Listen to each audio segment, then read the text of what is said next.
Passa com uma onda de glória, passa com uma onda de poder, passa com uma onda de unção e enche, e enche, e enche, e enche, e enche. Vai, vai, vai, vai, vai, vai, vai, vai, vai, vai recebendo, vai recebendo, vai recebendo, vai recebendo, vai recebendo, vai recebendo. Abre a tua boca vergonha.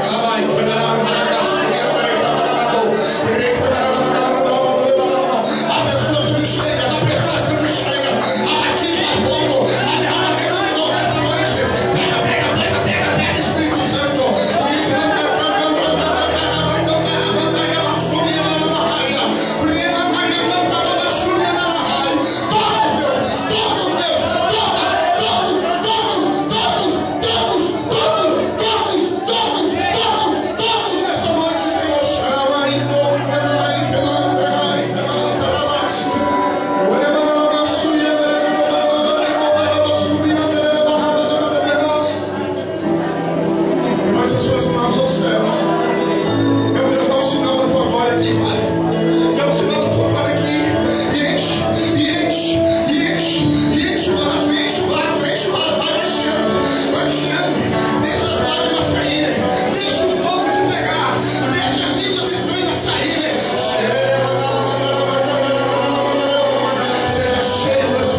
crianças para ir passarinho, tem que todas as crianças descem aqui na frente, em nome de Jesus.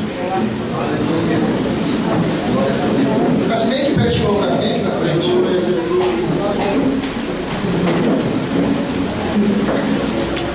Eu queria pelo menos 2 diáconos.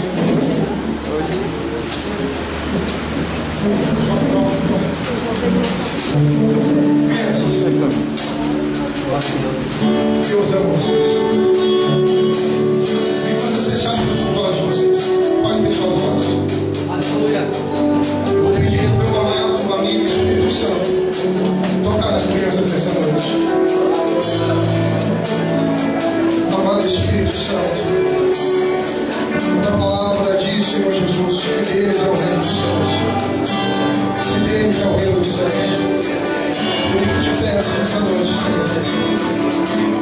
Enche eles do teu Espírito Santo. Enche eles do teu Espírito Santo. Enche eles do teu Espírito Santo. Toque o teu Espírito Santo nessa noite. Feche os olhos, crianças. E apenas receba o Espírito Santo.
Apocalipse é o último livro da Escritura, as revelações que Jesus deu a João.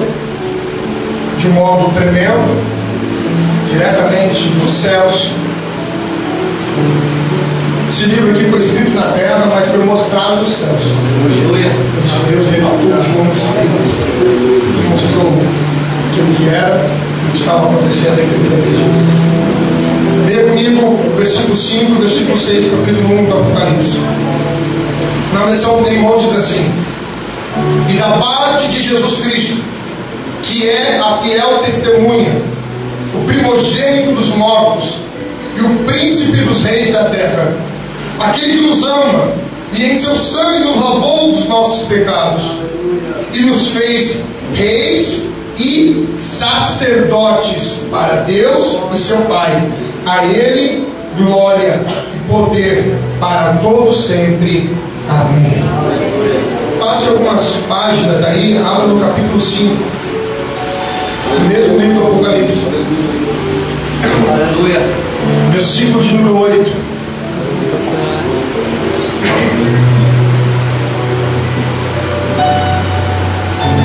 E havendo tomado o livro, os 4 animais, os 24 anciãos, prostraram-se diante do Cordeiro, tendo eles harpas e salvas de ouro cheias de incenso, que são as orações dos santos. E cantavam um novo cântico, dizendo: digno és de tomar o livro, de abrir os seus selos, porque foste morto e com o teu sangue compraste para Deus homens de toda a tribo, língua, povo e nação. E para o nosso Deus os fizestes reis e sacerdotes, e eles reinarão sobre a terra. Senhor Pai, Deus poderoso, te pedimos inspiração, te pedimos graça, Pai. Capacidade, Deus sobrenatural, para entender, discernir, Senhor, a tua vontade, o teu querer nessa noite. Eu me coloco inteiramente à tua disposição.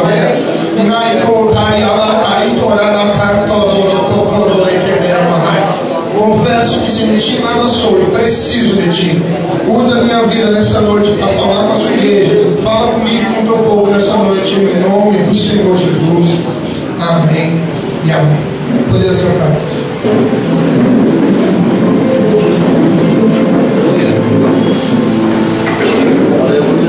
Hoje, talvez, você não vai ouvir uma mensagem que você queria escutar. Talvez não seja a mensagem que você veio aqui buscar, mas eu tenho certeza no meu espírito que é a mensagem que Deus quer falar. Se Deus vem ministrando ao meu coração, eu preciso muito da sua graça, a graça do Pai para ministrar essa noite. A mensagem é o sacerdócio de todos os santos. Diga, o sacerdócio de todos os santos. Quem já ouviu falar disso?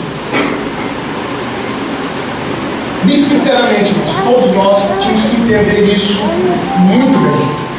O apóstolo Paulo falou que isso aqui é uma das doutrinas básicas da igreja. Eu vou explicar porque nós não entendemos isso e porque nós sabemos pouco disso. O sacerdócio universal da igreja, o sacerdócio universal de todos os crentes, o sacerdócio universal de todos os santos. Vou explicar na introdução por que esse assunto é pouco falado e por que é pouco disseminado. Mas nós temos que ter isso como um entendimento principal. Deus está nos dando uma direção aqui na nossa igreja. Deus liberou uma palavra profética para o ano de 2012, o ano da multiplicação. E nós temos vivido isso. E Deus tem nos dado direções específicas, como vamos multiplicar, como vamos crescer. E entre essas direções, Deus tem dado palavras que você tem ouvido e guardado no seu coração. Espero que assim você tenha feito, acerca do trabalho, acerca da incumbência de todo crente. Você sabe que eu não sou um pregador que está aqui em cima, que veio aqui numa igreja responsável, pela prova espiritual, só para dizer que você vai ser vitorioso, que você vai receber a tua bênção, que hoje Deus vai dar o teu milagre, que você vai sair daqui, que você. Isso não é evangelho. Nós às vezes precisamos ouvir palavras assim? Sim, com certeza. Às vezes precisamos de uma injeção de ânimo? Sim, com certeza. Mas injeção de ânimo na alma não muda a vida de ninguém. Que você às vezes ouve uma palavra, você vai receber, Deus vai te dar, Deus vai fazer. Isso anima a tua alma. Mas quando chega a segunda-feira, a tua alma também volta a estado que estava, e o teu espírito não recebeu uma palavra de edificação, você não recebeu uma direção, um discernimento de Deus. A minha função como pastor de igreja é ensinar você a vontade do Pai. É ensinar você os caminhos que o Pai quer que você trace. Porque nada adianta, irmãos, você ser vitorioso ou, entre aspas, receber vitória aqui na terra e não viver o propósito divino. O Senhor Jesus disse que adianta ganhar o mundo todo e perder a sua própria alma. Muitos dirão naquele grande dia: Senhor, em teu nome fizemos tantas coisas. E o Senhor dirá: apartai-vos de mim, vós que praticais a iniquidade. O que está em jogo, irmãos, é a sua salvação. O que está em jogo é o propósito divino, o propósito celestial de Deus para a sua vida. Você tem a consciência que você tem um propósito de Deus? Você consegue entender isso? Você consegue entender que Deus, antes mesmo de você nascer, já determinou uma vida para você traçar? Você consegue entender que Ele já escreveu no seu livro, lá dos céus, todos os seus dias? Ah, pastor, mas me rejeitaram antes de nascer, falaram que eu não ia dar certo, mas a Bíblia diz que Ele nos escolheu nele antes da fundação do mundo. Você não foi criado para viver no mundo, o mundo foi criado para você viver. Porque os propósitos de Deus com você são anteriores à criação do mundo. Deus já tinha sonhado com você, Deus já tinha planejado a tua vida antes de o mundo existir. Então, se você está aqui, é para viver naquilo que Deus sonhou anteriormente, é para viver aquilo que Deus planejou anteriormente. E para isso nós temos que entender a sua vontade. Todas as coisas cooperam juntamente para o bem daqueles que amam a Deus e foram chamados segundo o seu propósito. As coisas vão cooperar, as coisas vão andar na sua vida. Você vai encontrar, você vai desfrutar do mais de Deus quando você viver no propósito de Deus. Você pode ter carro bom, casa boa, você pode ter dinheiro no banco, você pode ter bênçãos materiais à vontade aqui na terra. Se você não viver no propósito, você nunca vai conhecer o coração de Jesus Cristo. Você nunca vai conhecer a essência do que é servir a Deus. Isso é só quando andamos no propósito. Você precisa entender o propósito de Deus para a sua vida. Lá e condará esse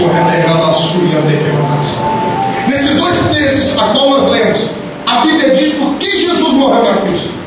Jesus não morreu na cruz apenas para te curar, apenas para te abençoar, apenas para te dar coisas. Jesus não morreu na cruz apenas para fazer você feliz. Não, Jesus morreu na cruz e entregou o seu sangue e te comprou por um alto preço. Nesses dois textos que nós lemos disso. E Ele nos fez, Ele fez tudo isso, Ele cumpriu a sua obra, Ele fez o que tinha que fazer para nos fazer reis e sacerdotes do Pai. Tanto no capítulo 1, no versículo 5 e 6, como lá no capítulo 5, no versículo 10, nós lemos as mesmas coisas. Que João, no capítulo 1, na primeira fala de Jesus com ele, no capítulo 5 está lá nos céus. E a Bíblia diz que havia um livro fechado, que era o livro da vida. E não havia ninguém nos céus ou na terra que podia abri-lo. E a Bíblia diz que João chorou no céu, irmão. Você consegue imaginar essa cena? João chorando no céu, porque não havia ninguém digno de abrir o livro. E de repente um ancião falou para ele: lá está o Cordeiro de Deus. Aquele que é digno de abrir o livro e desatar os 7 selos. Ele abriu o livro, aleluia. E a Bíblia diz: aquele que nos comprou, nos redimiu, comprou povos de todas as línguas, raças, nações, de todas as tribos, e os fez reino e sacerdote. Então o propósito de Deus enviar Jesus aqui na terra é para nos fazer sacerdotes, sacerdotes do Pai. Aleluia. Você não é um parasita, você é um sacerdote. Aleluia. Por que eu digo isso? Porque tem pessoas que pensam que igreja é só para sugar. Eu vou lá na igreja receber a minha bênção. Mentalidade errada. Você não vem na igreja para receber bênção. As bênçãos já são tuas, porque Jesus já morreu. Você não precisa buscar algo que já é teu. Você precisa crer naquilo. Quando você crê naquilo, aquilo vem automaticamente para você. Você vive para Deus, para realizar o projeto dele na tua vida. Aleluia. A vontade de Deus, irmão, sempre foi que a criação sua, a humanidade, fosse uma humanidade, fosse um povo. Ele criou o homem para ser sacerdotes aqui na terra. Mas o que é isso, pastor? O que é sacerdote? Sacerdote, na literalidade da palavra, é aquele que transmite as coisas do homem e leva para Deus. É aquele que é capaz de dar sacrifícios ao Senhor. É aquele que se assina à presença de Deus com a causa do povo. É aquele que leva o povo, os homens, diante da presença do Pai. Deus colocou Adão e mandou multiplicar sobre a terra. Mas a Bíblia diz que todo final de tarde ele chegava e conversava com Adão, porque ele queria intimidade com Adão, porque ele queria um povo, não apenas que estivesse lá, mas que fosse um reino de sacerdotes, um povo que tivesse intimidade, um povo que ministrasse coisas espirituais a ele, porque Satanás, o príncipe do louvor lá do céu, já não estava mais lá. Então ele criou um povo para ministrar na sua presença. Sempre foi a vontade de Deus ter um povo de sacerdotes. Nós podemos ver isso com Jó. Nós não sabemos de que nação era Jó, mas a Bíblia diz que ele era o sacerdote da sua família. Nós podemos ver isso com Abraão, nós podemos ver isso com Adão, nós podemos ver isso com Melquisedeque, que a Bíblia diz que ele era um sacerdote de Salém. Mas como os hebreus não obedeceram a ordem de ser uma nação sacerdotal, lá em Êxodo a Bíblia diz que Deus separou a nação de Abraão, a descendência de Abraão, porque Abraão, que era um sacerdote, Deus falou a Abraão, em ti serão benditas todas as famílias da terra. Em ti serão benditas todas as famílias da terra do Senhor. Em ti, Abraão, serão benditas, porque tu és meu sacerdote. E essa era a ideia de Deus, que toda a descendência de Abraão fosse sacerdote também. Você precisa entender isso, amém? Por enquanto aqui, quero que você tenha muita atenção, irmãos, para entender. Não adianta você vir aqui, dar glória, pular, se alegrar, mas sair daqui sem entender. Que Deus coloque essa palavra no teu coração, na tua mente nessa noite. E Deus, quando falou com aquele povo seria uma nação sacerdotal, um reino sacerdotal. Aquele povo, a descendência de Abraão, o povo hebreu, eles iam ministrar para todo o resto das nações da terra chegarem a Deus. Mas eles não obedeceram na conformidade que Deus tinha mandado. Eles não ministraram, eles não atraíam o povo, as nações vizinhas até Deus. Então Deus fez no meio daquele povo uma tribo ser a tribo sacerdotal daqueles 12.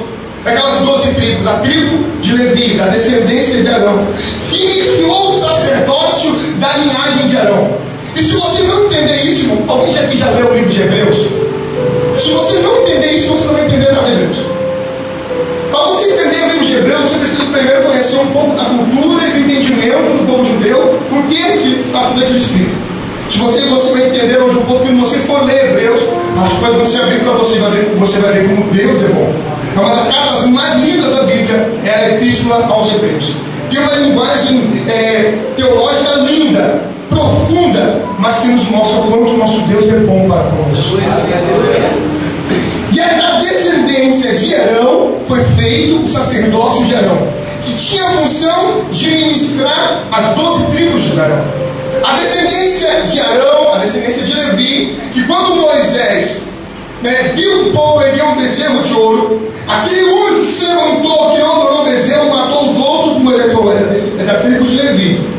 E o sumo sacerdote levantou da descendência de Arão. Então havia todos os levitas. Quando nós falamos de levitas, nós falamos de sacerdotes na casa de Deus. Era uma linhagem da tribo de Levi. A Bíblia diz, irmãos, que no Antigo Testamento Deus se manifestava sobre uma pequena casa de madeira, chamado templo, chamado tabernáculo. A nuvem de Deus, onde Deus morava, habitava, descia sobre aquele lugar, numa sala exclusiva, que era fechada por um véu, chamado Santo dos Santos. Naquele Santo dos Santos havia uma arca, e Deus descia na arca. Ali era o único lugar, na face da terra, onde Deus descia, depois que foi estabelecido o sacerdócio. E olha só, uma vez por ano, apenas uma vez por ano, o sumo sacerdote da linhagem de Arão tinha permissão para entrar naquela sala exclusiva, separada por um véu chamado Santo dos Santos. E ele não podia entrar de qualquer jeito, ele entrava com sangue nas mãos para ministrar ao Senhor. E se ele não morresse, se ele ali não fosse fulminado na hora, Deus estava dizendo, eu aceitei o sacrifício do povo, e eu falei com o meu povo, este ano eu vou abençoar o meu povo. Durante um ano todo, apenas uma pessoa tinha acesso ao Santo dos Santos: o sumo sacerdote. Os outros sacerdotes podiam entrar no santo lugar, que era uma sala anterior. Por que eu estou falando tudo isso? Para você entender quem você é hoje. Se você não entender quem você é, você nunca vai desfrutar do que Deus tem para a sua vida. Amém? Amém. Diga glória a Deus. Glória a Deus. Quando Deus enviou a Jesus Cristo, a Bíblia diz quando depois que ele foi levado a julgamento, que o sumo sacerdote daqueles dias perguntou para Jesus se ele era o Messias. Jesus falou: a tua boca tu disse. A Bíblia diz que o sumo sacerdote rasgou a sua veste. Quando ele rasga a sua veste, está sendo eliminado o sacerdócio de Arão, porque o sacerdote não podia rasgar a sua veste. Estava sendo transferido o sacerdócio da linhagem de Arão para a linhagem de Jesus Cristo. Jesus Cristo estava assumindo o papel do sumo sacerdote porque ele estava rasgando a sua veste. E quando Jesus está na cruz, ele diz: tetelestai, ou seja, está consumado. A obra que eu vim fazer, o que Deus me mandou na terra para fazer, está pronto. Ele diz que ele expirou. E quando Jesus expira e diz está consumado, acontece um fenômeno sobrenatural. Os mortos começam a ressuscitar no cemitério de Jerusalém, e lá no templo de Jerusalém, aquela cortina que separava o santo lugar do santo dos santos, a Bíblia diz que se rasga de cima até embaixo. Sabe o que Deus estava fazendo com aquele ato? Toda a separação que havia do homem para com Deus, toda a separação que havia de um homem chegar à presença de Deus, estava sendo rasgada, eliminada naquele momento. O véu do templo se rasgou de cima a baixo. E a Bíblia diz que nós somos co-herdeiros com Cristo, nós somos irmãos com Cristo, porque Jesus é o primogênito dentre os mortos, ressurreto. E um dia, aqueles que morreram em Cristo ressuscitarão também para herdar a vida eterna. Então todas as promessas estão que Jesus conquistou na cruz, estão conosco. Quando Jesus falou tetelestai, o sacerdócio de Arão foi transferido para ele. Naquele momento foi transferido para toda a sua descendência, chamada igreja, noiva do Cordeiro, povo de Deus.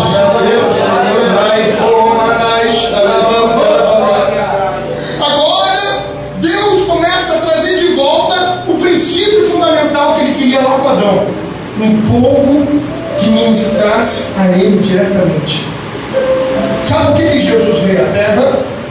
Porque o povo tinha pecado, tinha sido feita uma separação chamada pecado. Jesus veio à terra e eliminou a separação chamada pecado através da sua santidade. Jesus foi perfeito. E é por isso que ele diz em João capítulo 14, versículo 6: eu sou o caminho, a verdade e a vida, e ninguém vem ao Pai a não ser por mim, porque eu venci o pecado. Eu venci o pecado. Vocês não podem chegar até Deus por vocês mesmos. Vocês não podem conhecer a Deus por vocês mesmos. Vocês precisam ir por mim. Quem vê ao Pai, vê a mim. A quem vê a mim, vê ao Pai. E a vontade de Deus começou a ser estabelecida na igreja. Você lê Atos dos Apóstolos, irmãos, você vai ver uma igreja de sacerdotes. A Bíblia diz que dia após dia, no templo e nas casas, a igreja crescia.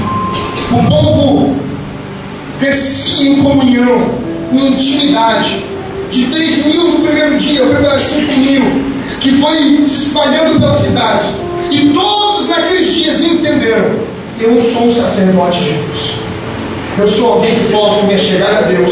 E eu sou alguém que tem uma responsabilidade de levar as pessoas até Deus.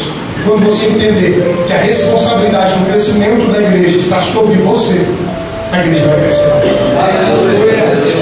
Porque nós somos os sacerdotes que temos o ministério da reconciliação, de levar o povo até Deus. Mas aconteceu algo, e aqui eu vou entrar aí um pouco da Bíblia e andar um pouco na história para você entender. A igreja começou a crescer, o número de discípulos começou a crescer muito. Começou a invadir as cidades do Oriente Médio e da Europa. E a igreja chegou numa cidade chamada Roma, que era a capital do Império daqueles dias. E o povo cristão começou a crescer muito. No lugar que você já deve ter ouvido falar, chamado Coliseu, começaram a perseguir os cristãos. O imperador daqueles dias começou a dizer assim: essa seita está crescendo muito, esse povo está crescendo muito. Eles estão virando mais do que nós, os romanos. Vamos matá-los. Pegaram os cristãos, colocaram numa arena junto com leões.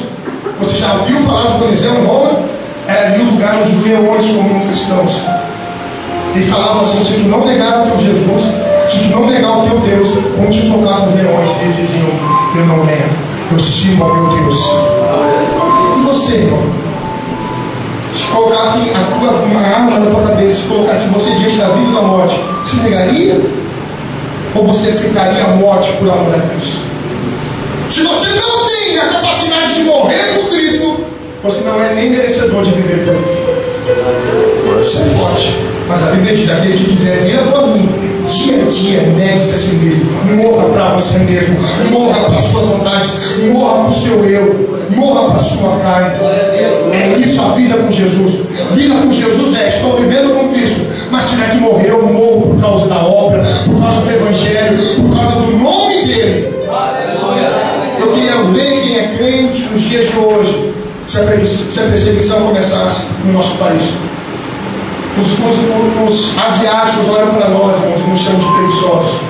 Você sabe como é a igreja na China? A igreja na China não pode ser pregada o Evangelho.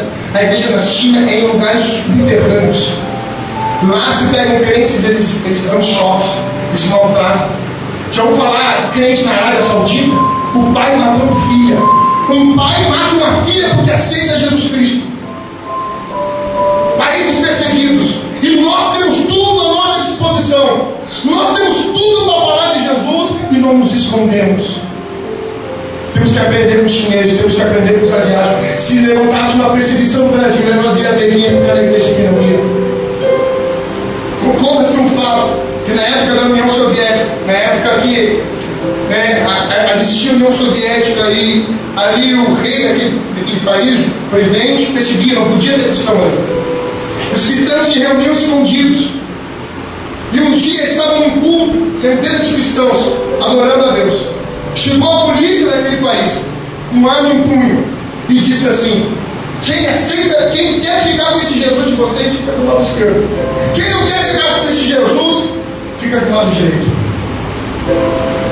Quem aceitou Jesus, quem quis ficar com Jesus, quem permaneceu em Jesus, foi abaixo dos 20 e 30. Centenas de pessoas não morrer, não vou morrer. Não tiver que negar o medo.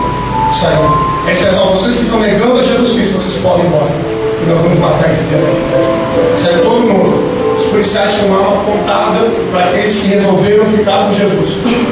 De repente eles baixaram as armas e disseram assim: nós somos cristãos infiltrados na polícia soviética. E nós queremos adorar o nosso Deus. Só que a gente não pode adorar a Deus no meio do povo que não adora a Deus. Então nós mandamos todo mundo que não é de Jesus embora, vamos adorar a Deus. Se hoje começasse uma perseguição no Brasil, se ia permanecer e ir embora. A perseguição começou com o povo cristão. Começaram a jogar os cristãos por leões, coisa terrível.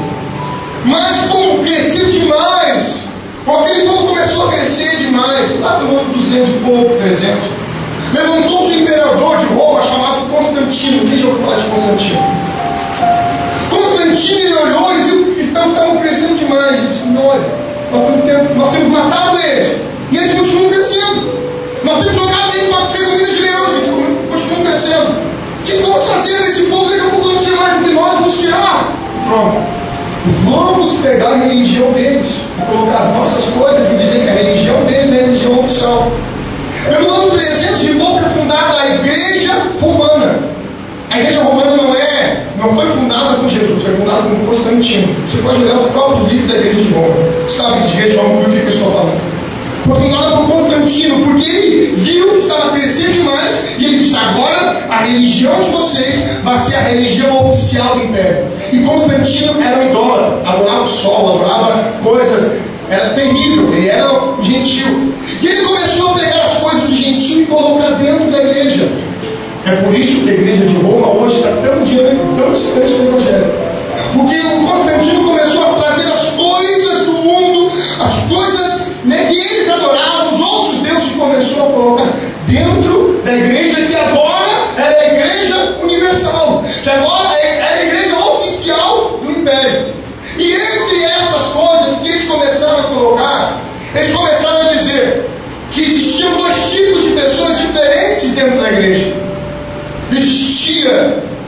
clero e existia os leigos. O clero eram aquelas pessoas que tinham uma vocação. Quantos já ouviram isso? Não, para você ser tal coisa na igreja, você tem que ter uma vocação, tem que ser nascido daquilo. Se você não for nascido daquilo, você não pode servir a Deus, você não pode ter um cargo na igreja. Começaram a dizer, determinado tipo de pessoa nasceu com uma estrela na testa. Determinado tipo de pessoa, Deus olhou e falou, tu vai me servir, não, tu vai ficar sentadinho aí. Tu vai vir só para a reunião e tu só vai escutar. Não, esse aqui vai me servir, esse aqui vai falar para os outros vão só escutar. Aí as coisas começaram a crescer de tal modo que Deus falou com a igreja no livro do Apocalipse, com duas igrejas. Deus falou, eu abomino a obra dos nicolaítas, eu odeio a obra dos nicolaítas. Os nicolaítas eram uma seita que começou a colocar o clericalismo dentro da igreja. O que é um clericalismo, irmão? É o que muitas pessoas dentro da igreja evangélica têm a cabeça ainda. Você pensa que o pastor não seja sobrenatural. Aí está com um problema na sua vida, você nem ora. Não, minha oração não tem valor. Eu vou ligar para o meu pastor orar, porque o meu pastor é um Superman e o meu pastor vai resolver o problema para mim, porque eu não posso, mas ele pode.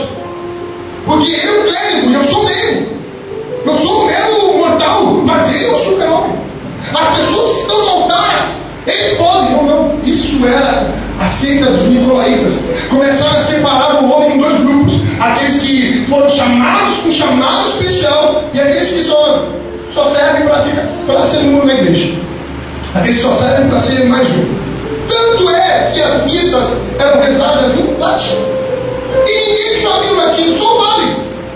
Só o padre podia saber o que Deus queria naquele dia. O povo tinha que ficar lá. Se o padre está dizendo, é verdade. Ele está falando, ele está dizendo, ele conhece, eu nem conheço. Tanto é que até o ano de 1600 e pouco a Bíblia era proibida.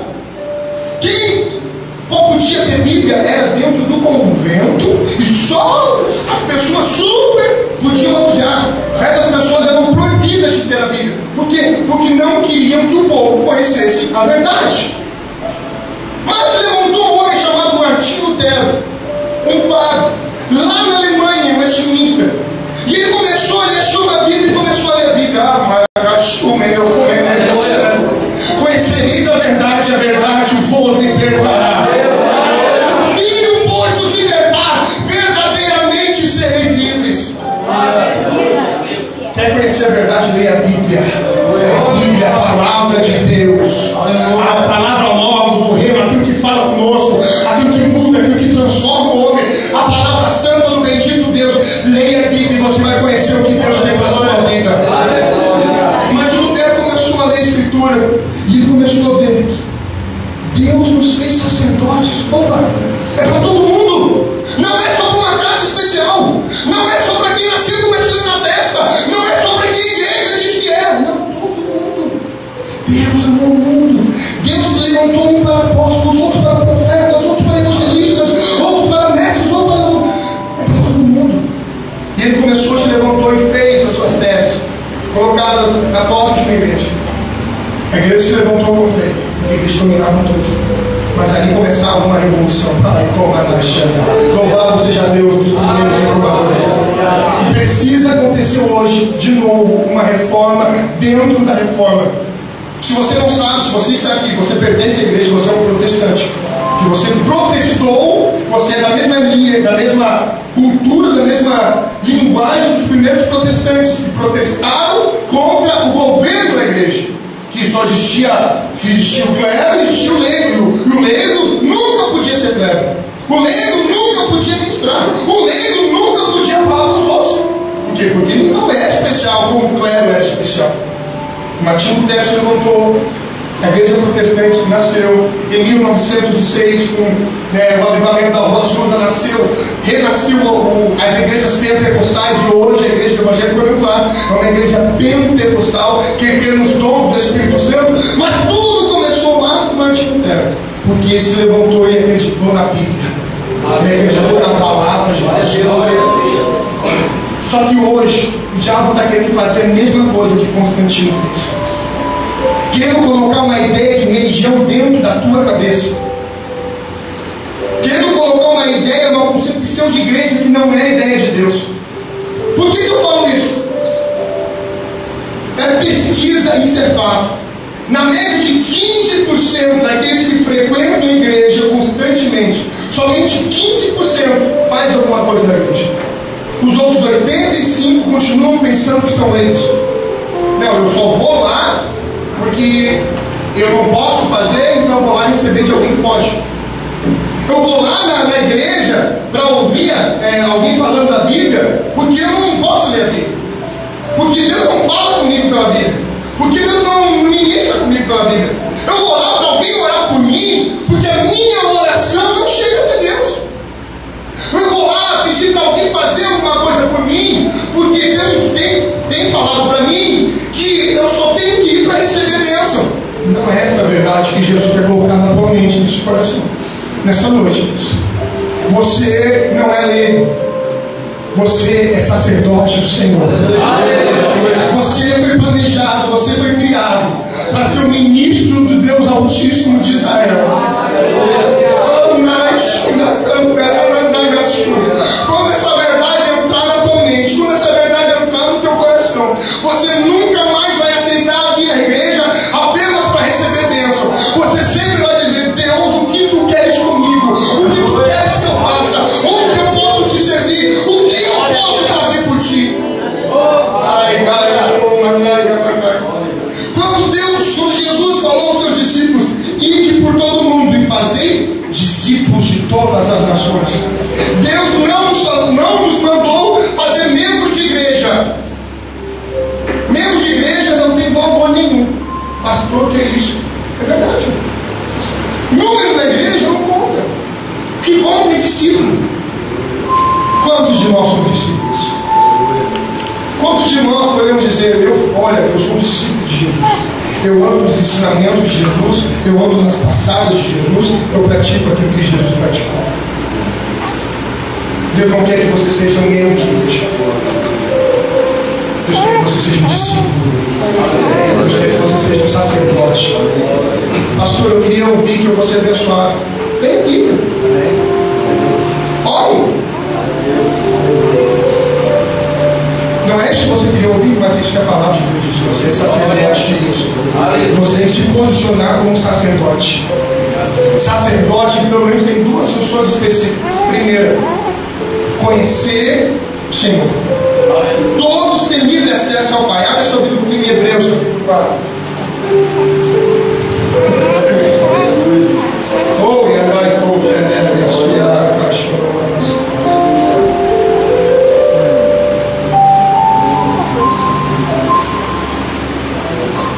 Hebreus capítulo 4, versículo 14 a 16. Tem alguém vivo aí? Diga amém.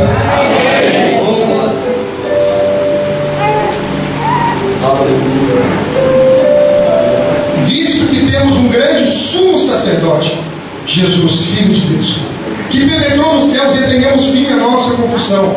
Porque não temos um sumo sacerdote que não possa compadecer-se de nossas fraquezas, porém um que como nós em tudo foi tentado, mas sem pecado. Cheguemos, pois, com confiança ao trono da graça, para que possamos alcançar misericórdia e achar graça, a fim de sermos ajudados em tempo oportuno. Louvado seja o nome de Deus. Jesus, o nosso sumo sacerdote, ele adentrou os céus, abriu o caminho para nós, e ele diz: igual a vocês, eu sou o sumo sacerdote, eu sou o principal, mas vocês são sacerdotes, e vocês podem se achegar ao trono da graça. Entendemos? Deus te ouve. Deus fala com você. Deus ministra para você. Deus tem coisas especiais para você. Pare de ser um crente que busca em pessoas coisas de Deus. Criança precisa ser amamentada, mas aquele que entendeu, ele não precisa ser, não precisa receber sempre na mão, ele mesmo consegue entender já. Ele mesmo consegue produzir o seu próprio alimento. Tem pessoas que não leem a Bíblia nunca e querem que entendam em meia hora aqui na igreja. Tem pessoas que não oram e querem que eu coloque a minha mão na cabeça e pai diga: pastor, muda a minha vida. Eu não vou mudar, porque você tem livre acesso a Deus.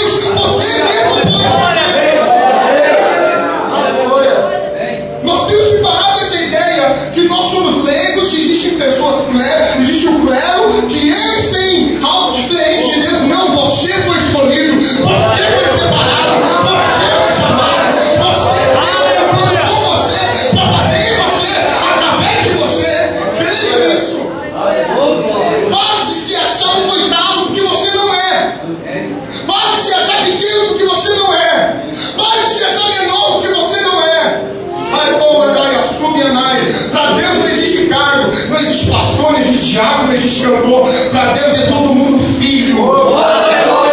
Sacerdote pode chegar à sua presença, acheguemos, pois com confiança ao trono da graça, para que possamos alcançar misericórdia e achar graça, a fim de sermos ajudados no tempo oportuno. Você pode receber hoje. Você pode receber hoje. Se você crê que os céus estão abertos para você, não existe mais separação, não existe mais véu. Você pode conhecer o Senhor a partir de hoje.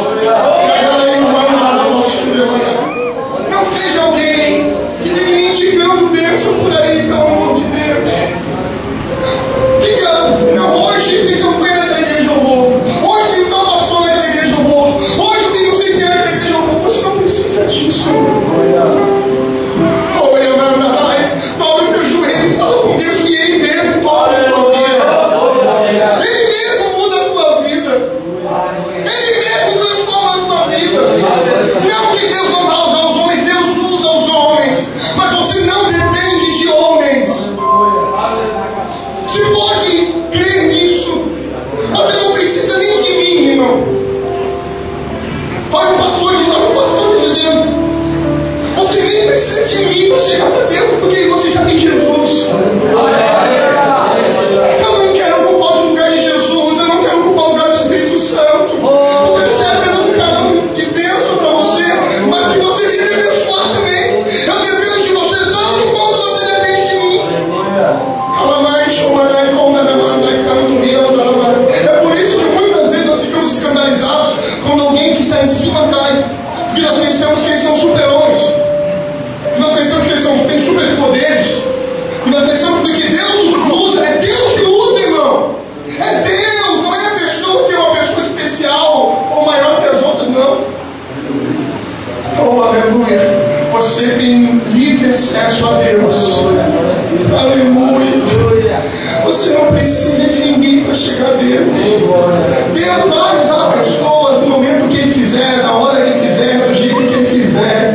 Então você pode conhecer o Senhor no teu quarto, pode deixar.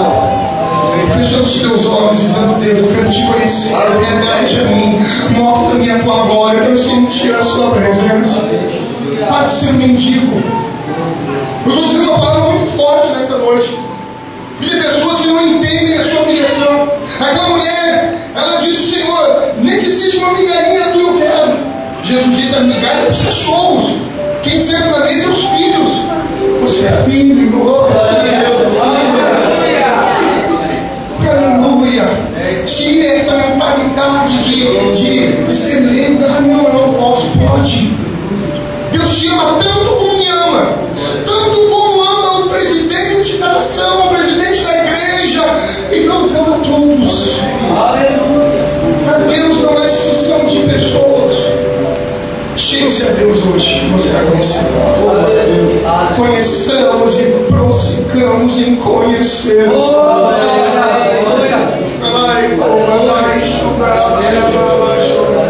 Eu cheguei a ouvir o como esses dias na televisão. Uma mulher fazendo oração assim: Deus do apóstolo tal. Meu Deus. Meu Deus. E ninguém explica para aquela mulher que Deus quer ser o Deus dela também. Deus do tal homem faz por mim. Vai fazer por ti, mas não vai conhecer ele. Aí, calma, não tenha ídolos evangélicos, irmão, pelo amor de Deus. São homens carnais. São homens falhos, pecadores. Não olhe para mim como super-homem que você me conheceu. Você vai ter muitas falhas. Pergunta para minha esposa. Conheça o Senhor. Busca o Senhor. Creia no Senhor. O caminho está aberto. O caminho foi aberto por Jesus Cristo na cruz. Você tem livre acesso porque você é sacerdócio real. Abra sua Bíblia comigo em 1 Pedro.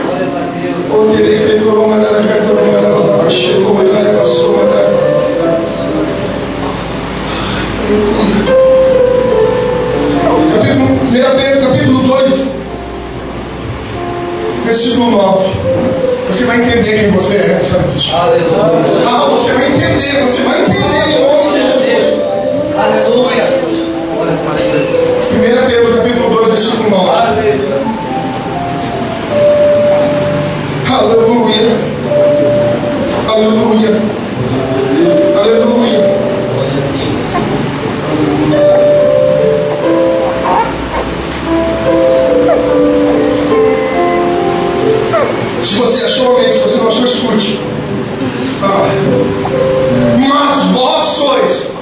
está dizendo: você é geração eleita, sacerdócio real. Valeu, glória a Deus. Vamos de novo para você dar glória a Deus. Mas vós sois geração eleita, sacerdócio real, nação santa, povo adquirido, para que anuncieis a virtude daquele que chamou das trevas para a sua maravilhosa luz. Aleluia! Você é a nação santa, você é o povo adquirido, você é o sacerdócio do Rei Jesus Cristo, você é o representante de Jesus em toda a face desta terra.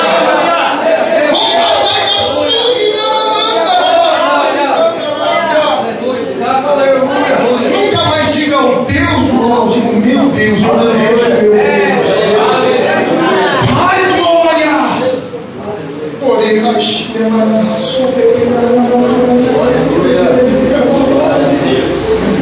vá ao encontro de Deus, não vá ao encontro de tal igreja, não vá ao encontro de tal pastor, de tal apóstolo, de tal missionário, não vá ao encontro de homens, vai a Jesus Cristo, porque Ele é a salvação, Ele é a porta, Ele é a ressurreição e a vida. Ele é o bom pastor, Ele é o caminho, a verdade e a vida. Ele é Jesus Cristo. Aleluia. Uma das funções do sacerdote é conhecer ao Senhor. Porque está aberto o caminho.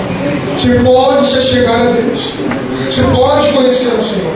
E a segunda função principal do sacerdote é levar o conhecimento de Deus às pessoas. Vou dizer uma verdade aqui que talvez vai machucar alguns, mas em algumas questões bíblicas mesmo passou um monte de heresia.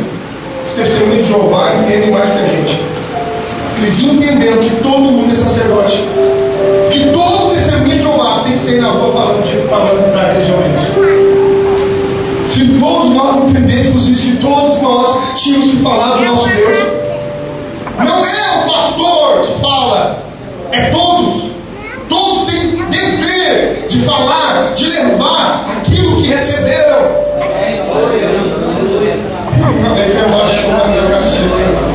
Quem vai fazer essa igreja multiplicar não sou eu, é você. É a ovelha que gera a ovelha.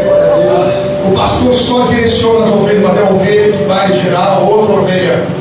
Deus tem algo para você, Deus tem um ministério para você, Deus tem um chamado para você, Deus tem algo para fazer na sua vida, desde o momento que você entenda quem você é. Se você não entender que você é sacerdote, que você foi feito por Deus nele, que você foi comprado por Ele para isso. Deus não te comprou para ser abençoado. Deus não te comprou para vestir uma roupa bonita. Deus não te comprou para que você ande por aí falando jargões evangélicos. Deus te comprou com alto preço para que você seja o sacerdote dele aqui na terra. Para que quando você achar alguém que não conhece a Jesus, você vai dizer: deixa eu te falar, meu Deus, deixa eu levar você até a presença do meu Deus. Quando aquela pessoa encontrar com Jesus, aí você não vai levar ela, porque ela vai estar levando outras pessoas até o Deus dela. E quando aquela outra pessoa levar outra pessoa até o Deus, aquela outra pessoa vai estar levando o Deus dela a outra pessoa. É por isso que nós temos que visitar. Meu irmão, hoje trouxe uma palavra que Deus falou muito comigo hoje na consagração. A Bíblia diz que haverá separação entre as ovelhas e o bode. E o Senhor dirá: vocês que vão dentro descansetaram minhas ovelhas, vem para o lugar que está preparado desde a fundação do mundo. Porque eu estive doente, vocês me visitaram. Eu estive com fome, vocês me alimentaram. Eu estive nu e vocês me deram o que vestir. Eu estive chorando e vocês me consolaram. Você fez alguma coisa por mim. Aí ele pergunta: e quando fizemos alguma coisa por ti, Senhor? Quando fizeste a um dos meus pequeninos. Vai calar, a Bíblia diz que em Atos dos Apóstolos a igreja entendia que todos eram sacerdotes, não havia fome entre eles, não havia necessidade entre eles. porque todos ajudavam uns aos outros. Todos apoiavam uns aos outros. Todos estendiam a mão um para os outros. Meu desejo é que nós nos tornemos uma comunidade, um povo que entenda que é sacerdote, que vamos levar o nosso Jesus para aquele que não conhece, trazer ele entre nós, apresentar o nosso Deus, e que ele vá até outras pessoas, fale de Deus, traga outras pessoas. Só assim haverá crescimento, só assim haverá multiplicação. Um povo que entende quem é o seu Deus, um povo que entende para que foi chamado, um povo que entende por que foi comprado, um povo que entende por que foi escolhido. Deixa Deus fazer uma metanoia na tua cabeça, deixa Deus mudar os teus pensamentos hoje, deixa Deus tirar essa seta do diabo na tua mente, dizendo que você não pode, dizendo que você não é, dizendo que você não tem capacidade, dizendo que você é fraco. Não, você tem talentos, você tem dons que Deus quer usar na obra dele. Deus quer fazer de você Deus quer fazer através de você coisas grandes, se você assumir o seu sacerdócio. Mas sacerdote tem uma coisa, ele tem vestes diferentes, não vestes físicas, vestes espirituais. Você só pode mostrar um Deus para outra pessoa se ele já está com você. Aleluia, glória a Deus. O que vai atrair Deus, o que vai atrair as outras pessoas até Deus, é Deus em você. Que brilhe a vossa luz diante dos homens, para que vejam as vossas boas obras e glorifiquem o vosso Pai que está no céu. Como que vão ver minhas boas obras? Quando eu começar a brilhar, quando eu começar a ser sacerdote, quando eu começar a fazer. Para de pensar que a igreja é um lugar que você vem apenas parasitar, apenas pegar. Eu vou para a igreja para receber a minha bênção. Nunca você vai achar isso na palavra. A Bíblia diz que ele nos fez igreja, e as portas do inferno não prevalecerão contra nós. Mas tu és Pedro, sobre esta pedra edifico a minha igreja. Olha o que Jesus está dizendo no original grego: tu és Petros, um pequeno pedaço de pedra.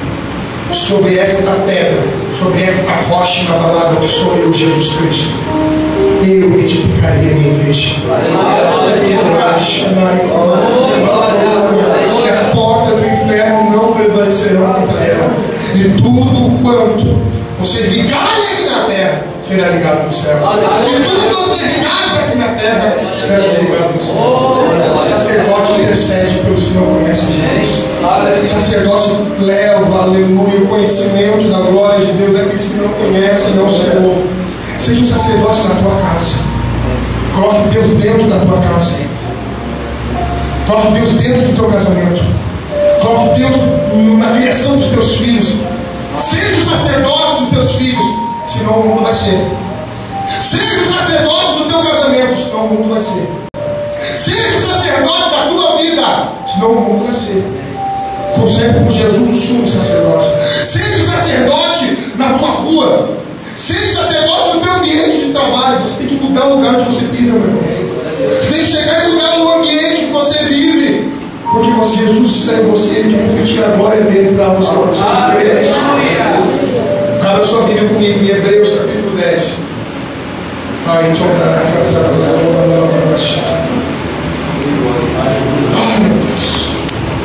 oh, glória, aleluia. Eu sei porque não é fácil dar glória quando eu não estou dizendo aqui que Deus vai te dar, Ele vai te dar, Ele vai te dar. Que você tem que fazer, que você tem que fazer, que você tem que fazer. Mas essa é a Bíblia. Hebreus capítulo 10, versículo 19.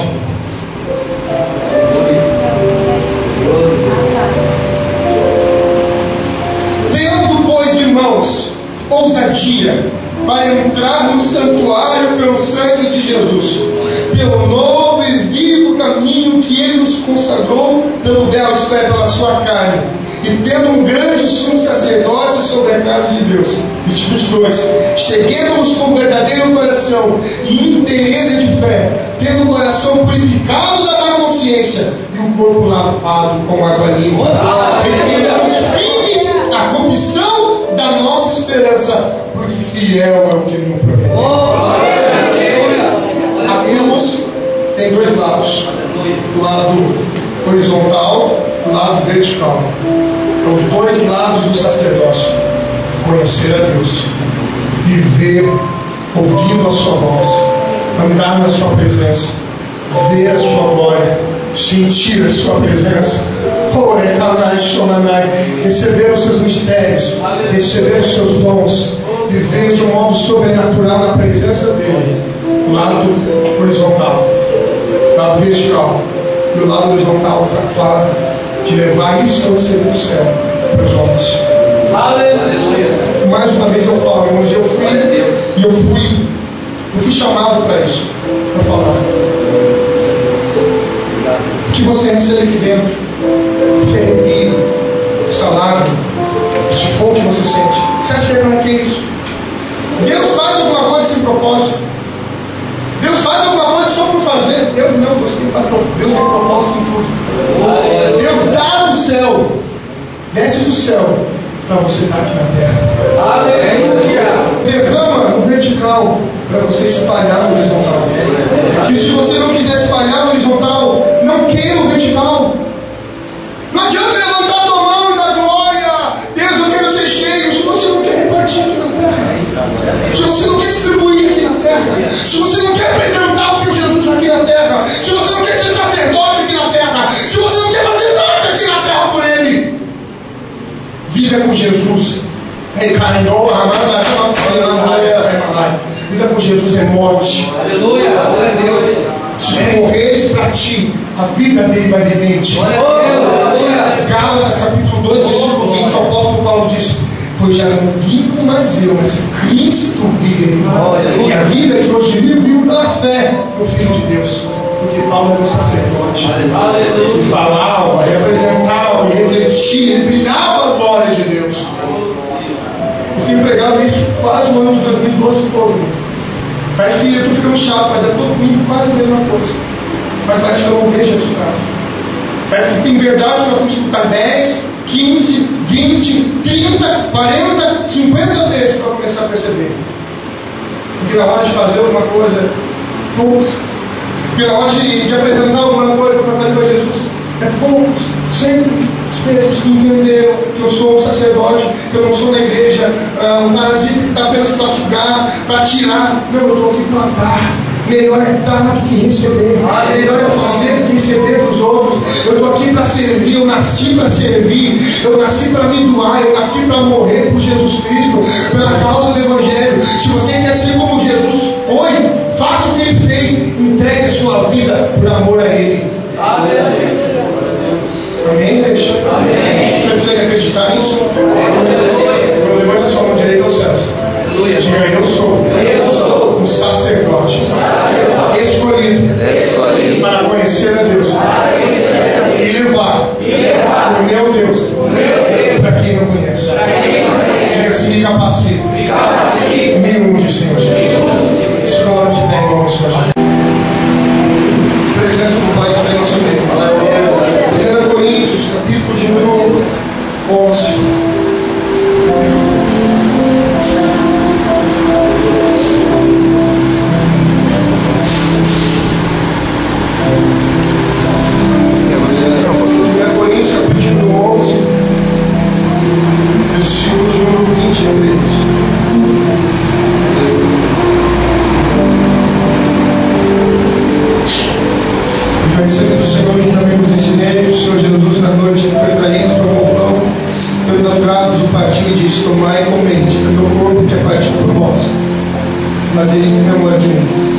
Semelhantemente também depois de cear, tomou o cálice, dizendo: este cálice é o novo mandamento, o novo testamento do meu sangue. Faz isso todas as vezes que bebeis em memória de mim. E todas as vezes que comeis e se for beber deste cálice, anunciais a morte do Senhor até que venha. Portanto, qualquer que comer este pão, beber o cálice do Senhor indignamente, será culpado do corpo e do sangue do Senhor. Examente depois o homem a si mesmo, e assim como deste pão e beba deste cálice. Porque o que come e bebe, dignamente come e bebe para a sua própria condenação, não discernindo o corpo do Senhor. Por causa disso há entre vós muitos fracos e doentes, e muitos que dormem.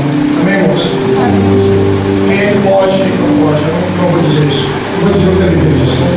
Examine-se, pois, o homem a si mesmo. Quero cuidar você, fechar os seus olhos, fazer um autoexame de você com Deus, se o Espírito Santo demonstrar que há falhas a erros, você não precisa esperar após o culto, você pode pedir perdão agora aqui, que o sangue de Jesus é poderoso para te perdoar, o sangue de Jesus é poderoso para te restaurar. Se você sentir paz com Ele, Ele confirmará isso no seu coração. Senhor Deus e Pai, mostra, revela os seus filhos, Deus. Aquilo que só o Senhor pode mostrar, aquilo que só o Senhor pode revelar. Senhor, perdoa todos os nossos pecados, todas as nossas iniquidades. Não queremos participar do teu corpo, do teu sangue dignamente, mas queremos, Senhor, andar na tua presença, de acordo com a tua vontade, o teu querido, Pai. Em nome do Senhor Jesus. Esse que vou participar de você, eu vim, que profeticamente já simbolizava o corpo e o sangue do Senhor Jesus Cristo. Então hoje nós vamos celebrar o sangue que Ele derramou na cruz. O corpo foi moído por nossas transgressões, comendo e bebendo o seu corpo e o seu sangue. Mesmo já que você está passando, mas só beba ou coma quando nós oramos em nome de Jesus. Pode passar. Surrado por nosso favor, Senhor, em nome do Senhor Jesus.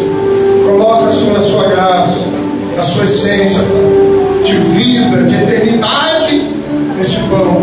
Quando consumimos a saúde, a graça, a paz do Senhor Jesus esteja sobre nós. Coma no pão em nome de Jesus.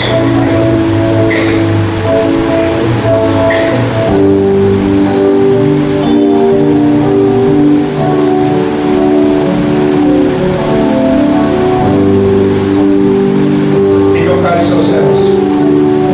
Semelhantemente, também depois de cear, tomou o cálice dizendo: este cálice é o novo testamento do meu sangue. Fazer isso todas as vezes que beberes em memória de mim. E todas as vezes que comeres esse pão e beberes esse cálice, anunciais a voz do Senhor é porque vem. Senhor Deus e Pai, erguemos ao céu, Senhor, o cálice nessa noite, com o fruto da videira, que simboliza ao meu Pai o sangue que o Senhor derramou na cruz do Calvário. Sangue que limpa, sangue que restaura, que purifica de todos os nossos pecados, máculas, manchas e iniquidades. Meu Deus, nós te louvamos, te agradecemos por tão grande obra, Pai. E quando eu te demos, Senhor, participamos, Senhor, do cálice, a sua graça, o seu poder, a sua unção, meu Deus, a sua essência de vida, de eternidade, esteja entrando em nossas vidas, em nome do Senhor Jesus, poder participar do cálice.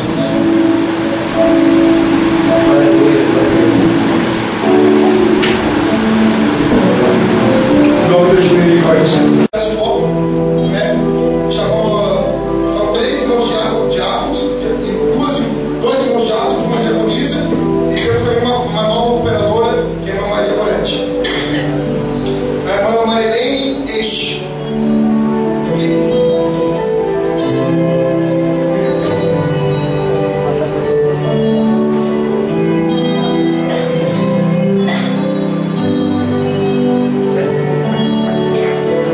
Leandro Machado Elias. Glória a Deus.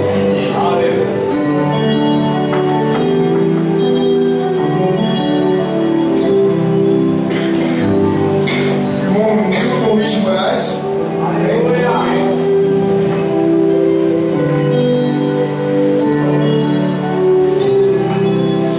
Irmão Milton vai ser o nosso líder no grupo diagonal. Qualquer problema, não fala dele. Fala dele, passa por ele. Amém, irmãos? Quem está vivendo a levantar mais diabos aí nesse ano? Amém? Glória.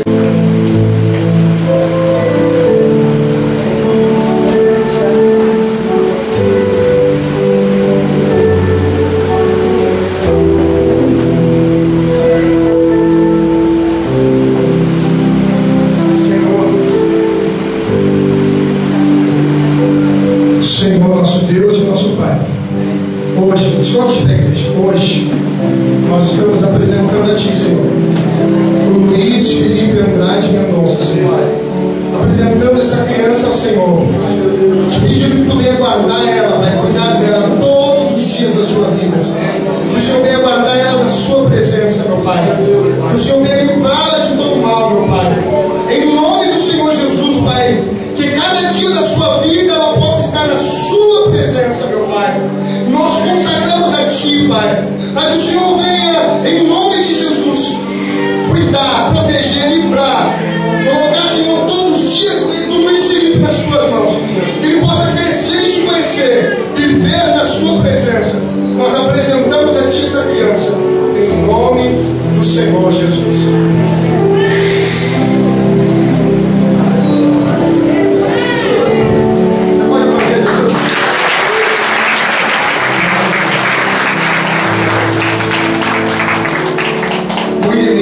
Ensinem a criança no caminho que deve andar. Amém?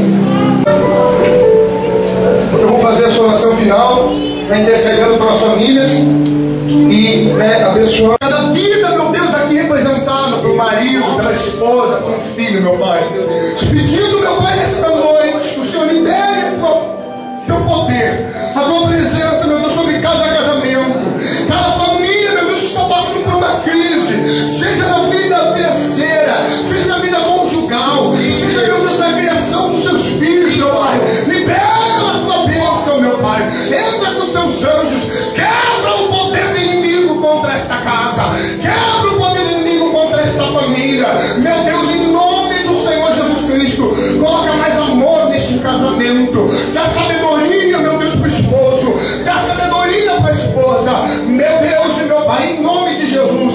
Derrama a tua harmonia, derrama, Senhor, a tua paz, derrama, Senhor, entendimento nesta casa. Nós liberamos a bênção, Senhor, sobre cada casa, sobre cada família aqui representada. Aquele que não te conhece, aquele que ainda não te serve, que ele venha pelos seus olhos espirituais abertos, tentar entender para te servir em espírito e verdade. Nós te agradecemos por cada família, te louvamos por culto desta noite, Pai. Leva os teus filhos guardados, protegidos por Ti. Dá uma semana de vitória abençoada, meu Pai, na Tua presença, de milagres, meu Deus, de conquistas. Abençoa o culto da terça, da quinta, meu Pai. Abençoa todas as atividades da nossa igreja, meu Deus, em nome de Jesus. Leva agora o Teu povo debaixo do amor do Pai, da graça do Filho e da comunhão do amado Espírito Santo, agora e sempre.